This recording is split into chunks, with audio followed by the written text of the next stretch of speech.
You ever get that feeling like you're just drowning in information? Oh, yeah, all the time, especially these days. It's like every time you turn around, there's another blog post, another podcast, another expert telling you what you need to know. Right.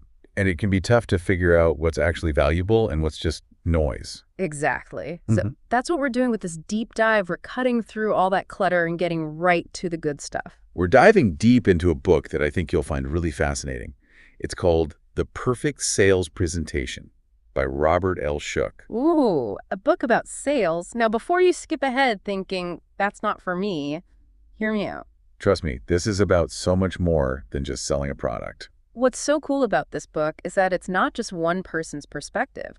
Schweik actually interviewed 5 absolute giants in their fields, each with a proven track record of incredible sales success. We're talking Mary Kay Ash, the founder of Mary Kay Cosmetics, Joe Gandolfo, considered by many to be the top life insurance salesman of all time. Betty Hardiman, a real estate legend who dominated her market, Buck Rogers, who played a key role in IBM's global marketing success. and Martin Shafiroff, who rose to become the #1 stockbroker at Shearson Lehman American Express. I mean, talk about a diverse group of people: cosmetics, insurance, real estate, tech, finance. Right, and what Shook does is he extracts the common threads that run through all of their successes. And that's what we're going to explore in this deep dive. We're going to unearth those core principles, those fundamental strategies that helped propel these individuals to the top of their game. And the beauty of it is that these principles aren't limited to sales.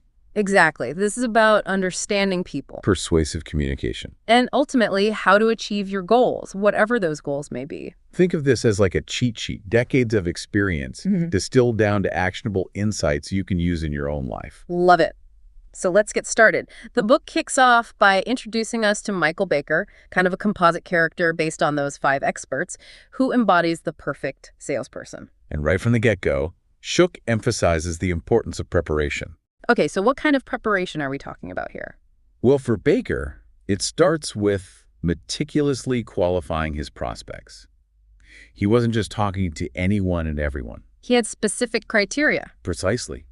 He looked at things like income, profession, age, even their lifestyle and interests. Oh, interesting. So he was really trying to understand his target audience. Exactly.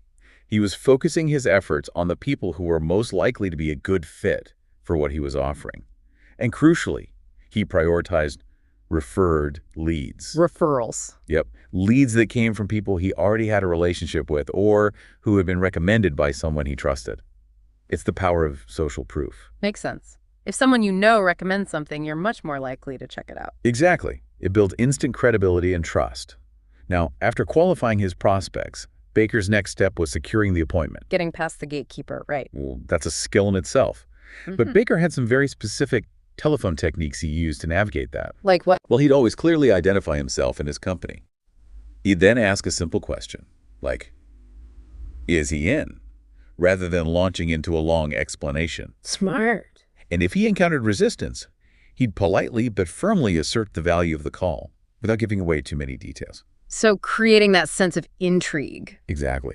Now, what's fascinating is how the other experts approached this. Gandolfo, for instance, often used a much briefer, more assumptive tone. Oh, really? Like how? It was almost as if the call was expected, Like, hi, it's Joe Gandolfo. Is Mr. Smith available? Very direct and to the point.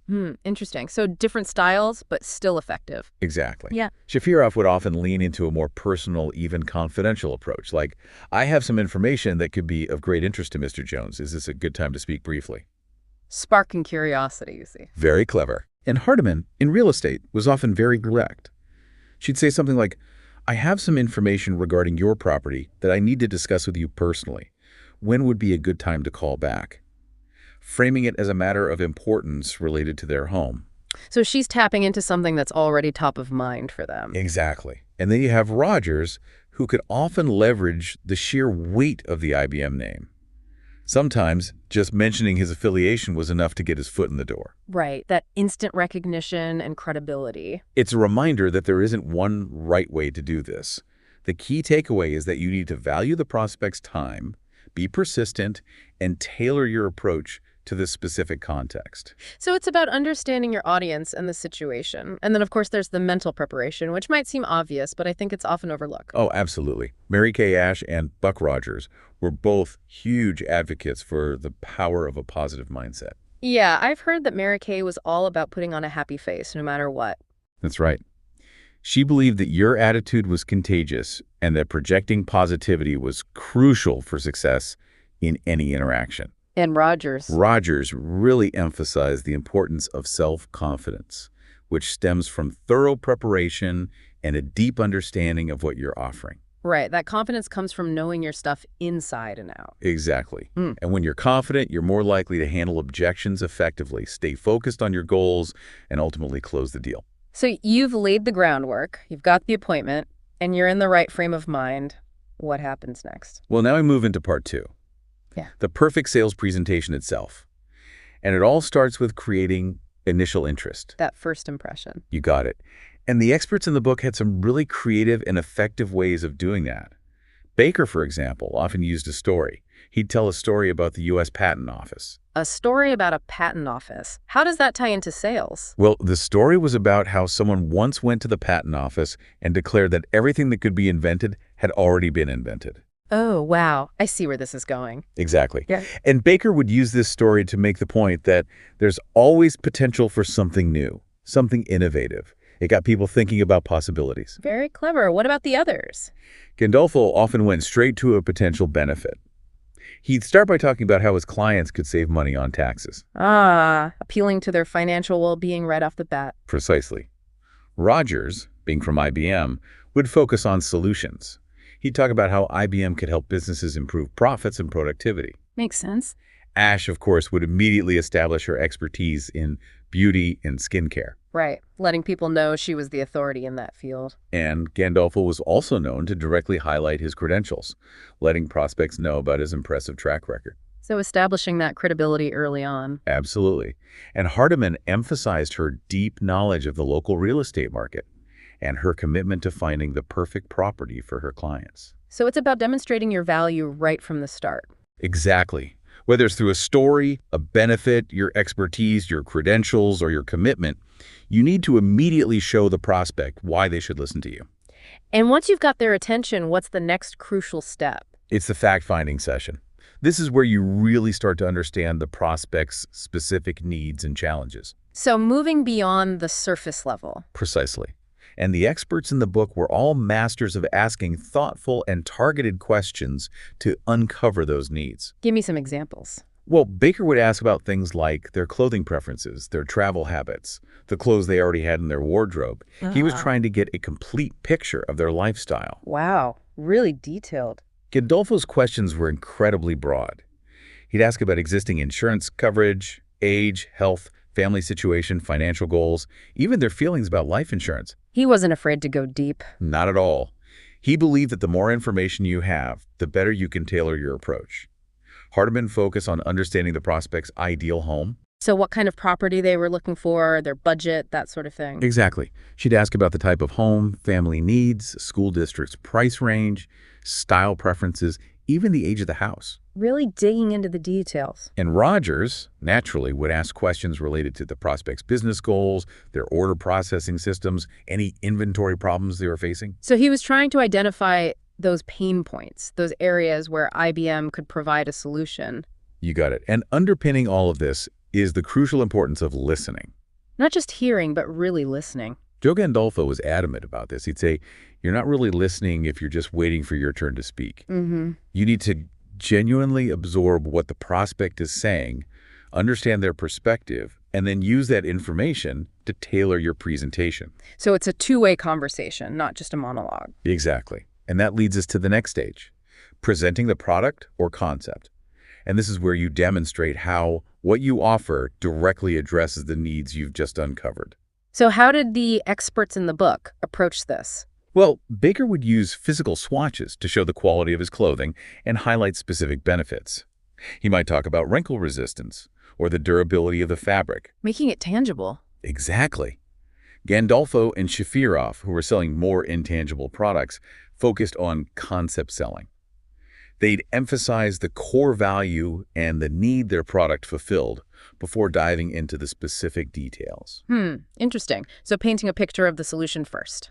You got it. Rogers would often showcase other satisfied customers, demonstrating how they were using IBM systems effectively in real-world environments. Social proof again. Exactly. And Mary Kay's approach was all about interactive and personalized demonstrations through her skincare classes and customized beauty profiles. So it's about tailoring the presentation to the individual's needs. Precisely. And the key takeaway here is to focus on the benefits and the solutions you're providing, not just listing a bunch of features. You want the prospect to see how what you offer can make their life better. And then we come to a concept that can sound a little bit manipulative if you're not careful. Controlling the sale. Yeah, that term can rub people the wrong way. Yeah. But it's really not about being pushy or aggressive. So what does it mean in this context? It's about maintaining a sense of authority, guiding the conversation, and leading the prospect through the process in a way that feels natural and comfortable. So it's more about skillful leadership. Exactly. Yeah. And the experts in the book had some subtle but effective ways of doing this.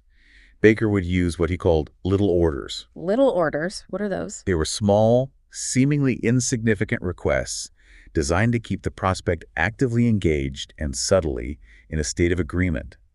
He might say something like, "Read this back to me," or "Feel the texture of this fabric." Interesting. So he's keeping them involved in the process. Exactly. Hardman would use the physical act of showing properties to guide the prospect's focus and attention. Makes sense. Ash, in her group presentations, would carefully arrange seating and set a clear agenda to create a structured and controlled environment. Interesting. And what about Shafirov, who was doing a lot of sales over the phone? He'd use engaging questions to keep the prospect involved and solicit feedback. It's all about making them feel like an active participant in the conversation. So it's not about being domineering, it's about leading the interaction in a way that feels collaborative and beneficial for both parties. Exactly. And once you've established that rapport and guided the conversation effectively, we come to the concept of assuming the sale. This is the part where people get nervous, right? Like, I don't want to seem pushy. I get it. But it's not about being arrogant or presumptuous. It's about projecting a quiet confidence in the value you offer and behaving as if the sale is a natural and positive outcome. So what does that look like in practice? Baker would often ask questions like, "Will you be paying by check or credit card?" He'd subtly frame the decision as a formality rather than a question of if they're going to buy. Clever. Mary Kay consultants were trained to offer choices framed within a positive outcome. Instead of asking, "Do you want to book a follow-up appointment?" they'd say something like, "Would you prefer a morning or an afternoon appointment?" So they're assuming the appointment will happen. Exactly. Hardiman would encourage buyers to visualize themselves in the new home, picturing their furniture in the different rooms. Helping them to imagine the future. Gandolfo would start asking about specific policy details or investment amounts. So he's moving the conversation towards the specifics of the transaction. Precisely. And Shafirov might confidently suggest a specific number of shares for a stock purchase. Wow, so they're all subtly guiding the prospect towards that positive decision. Exactly. Even Rogers at IBM often operated from the assumption that the prospect's organization had challenges that needed solving, and that IBM had the solution. It's a mindset shift, isn't it? Believing in what you offer and naturally progressing towards the close. Absolutely. But of course, even with the most compelling presentation, you're bound to encounter objections. Right, because no one's going to say yes right away every single time. So how did these top performers handle objections? Well, Shafirov had a really interesting perspective on objections. He saw them not as roadblocks, but simply as requests for more information. So an opportunity to provide further clarification. Exactly. He believed that if a prospect was raising an objection, it meant they were engaged and thinking seriously about the offer. Makes sense. Gandolfo was a master at using stories and analogies to reframe the prospect's perspective. Like that story about the U.S. Patent Office. Exactly. He'd use that story to address objections related to skepticism or doubt. He also had a great analogy he'd use about a pharmacy. Oh, what was that? He'd ask the prospect if they'd ever gone to a pharmacy and refused to fill a prescription because they didn't like the way the pills looked. Good point. The point being that you don't always need to fully understand how something works to benefit from it. You just need to trust the expert. And Hartman made an interesting observation. She found that sometimes initial resistance could actually lead to an easier sale later on. How so? She felt that if a prospect was pushing back early on, it meant they were truly considering the offer, weighing the pros and cons. So they were more likely to be committed once they did make the decision. Precisely. Shafirov also talked about something he called telephone pollution. Telephone pollution, what's that? It's the tendency for people to give up too easily after encountering initial resistance on the phone. He believed that persistence was key and that many salespeople simply weren't making enough calls or following up enough times. So don't get discouraged by a few no's. Exactly. Keep at it. Now, in terms of specific objections, each expert had their own go-to responses. Like what? Well, Mary Kay consultants were trained to respond to the classic, "I like what I'm currently using" objection by simply asking for the prospect's opinion on their products and offering a comparison. So turning it into a conversation rather than a confrontation. Exactly. Rogers would always focus on the unique value proposition of IBM's offerings, rather than getting dragged into direct comparisons with competitors. So staying focused on his own strengths. Right. And creating a sense of urgency was a tactic that all of the experts used in various ways. Baker might mention potential inventory limitations. So creating that fear of missing out. Yep. Shafirov would generally advise against delaying decisions, emphasizing that the market was constantly changing. And what about price objections? The classic price objection. Well, Ash would often break down the cost into a negligible daily amount. Making it seem more affordable. Exactly. Rogers would focus on the long-term savings and return on investment that IBM products offered. So shifting the focus from the upfront cost to the overall value. Right. And Hardiman would use data and comparisons to demonstrate that the asking price was in line with the current market value. So she was providing evidence to support her pricing. It all comes back to demonstrating value and addressing the prospect's concerns in a way that makes sense to them. Makes sense. So we've covered preparation, presentation, handling objections. What's next? The culmination of it all. Closing the sale. That moment of truth where the prospect makes the decision. I think this is the part that most people dread, even experienced salespeople. It can be nerve-wracking. Yeah. But the experts in the book actually had some really interesting perspectives on the close. Rogers saw it as a natural demonstration of confidence. Confidence in the value you're offering. Exactly. Shafirov considered it the decisive moment of truth. Hardiman viewed it as the most natural step in a well-conducted interaction. So not something to be feared, but just a logical progression. Right. Ash considered it a simple and expected outcome, no big deal. And Gandolfo actually saw it as almost automatic. Automatic, like it just happens naturally. Well, his point was that if you've done everything else right, qualified the prospect, built rapport, identified their needs, presented the product effectively, handled their objections, then the close should just flow naturally. I like that. So what specific techniques did they use to actually seal the deal? Well, Rogers believed in the power of simply asking for the order with confidence. Being direct and straightforward. Exactly. Shafirov wasn't afraid to ask for the close multiple times if necessary. He believed that confident conviction was key. So don't be afraid to be assertive. Hardiman had a knack for recognizing buying signals embedded within the prospect's objections. Oh, interesting. So she could sense when someone was getting ready to say yes, even if they were still voicing some concerns. Precisely. And creating a sense of urgency was a tactic that all the experts used in different ways. Like how? Well, they might highlight the potential downsides of delaying the decision. They might emphasize limited availability or mention that prices could go up. So giving them a reason to act now. Exactly. Yeah. Baker was a big fan of the minor-major close. The minor-major close, what's that? It involves getting the prospect to agree to a series of smaller, easier decisions that lead naturally to the larger commitment. So like a stepping stone approach. You got it. It's like asking, would you like this in blue or red? It's a low-stakes decision, but it gets them into the mindset of making a choice. Interesting. Mary Kay, on the other hand, was adamant about avoiding pressure-selling tactics. So making the close feel like a collaborative decision. Exactly. The close should be a natural extension of a valuable conversation, not a sudden moment of pressure. Okay, so you've closed the deal. Congratulations. But that's not where the story ends, is it? Not at all. All 5 experts understood that closing the initial sale is just the beginning of what can become a long and fruitful relationship. So part 3 is all about servicing the customer. Precisely. Diligent follow-up was non-negotiable for all of them. Baker always sent thank you letters immediately and meticulously confirmed all the order details. That's a nice touch. It's about showing appreciation and building that foundation for a lasting relationship. What about the others? Well, IBM, with its sell-install principle, was all about ongoing customer education. They wouldn't just sell a product and disappear. They'd make sure the customer knew how to use it effectively, and were constantly looking for new ways to help them get the most out of it. So it was about providing ongoing support and value. Exactly.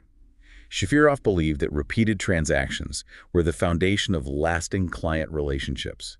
He'd follow up immediately after a sale, even before ending the phone call, and he'd maintain detailed notes and a systematic schedule for follow-up calls. Wow. So he was very organized and proactive. Extremely.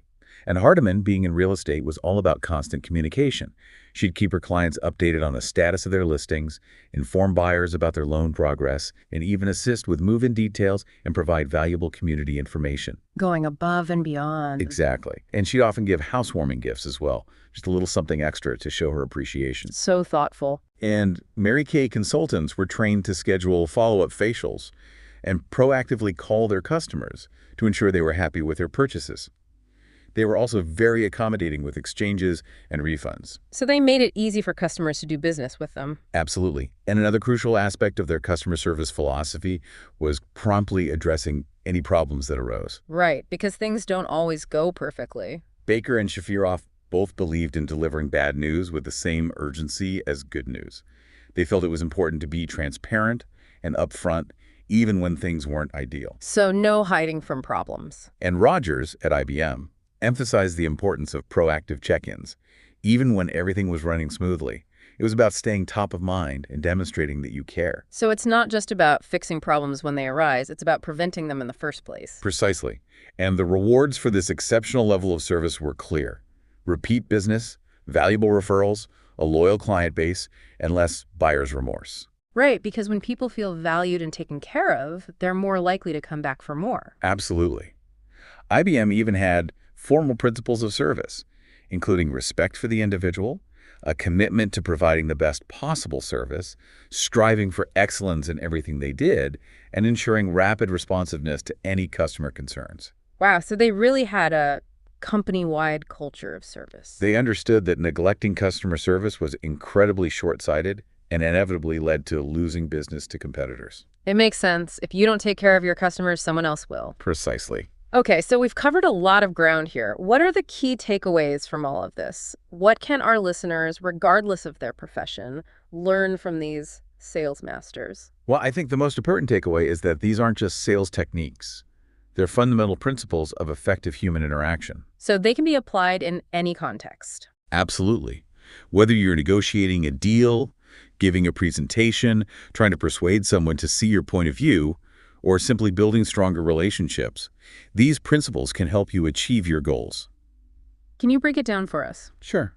The book emphasizes the importance of thorough preparation. Right, knowing your stuff inside and out. It highlights the need to truly understand the other person's needs and tailor your approach accordingly. So listening more than you talk. Exactly. It stresses the importance of clear and confident communication. Projecting that you believe in what you're saying. It emphasizes the foundational importance of building trust and rapport. Because people buy from people they like and trust. Exactly.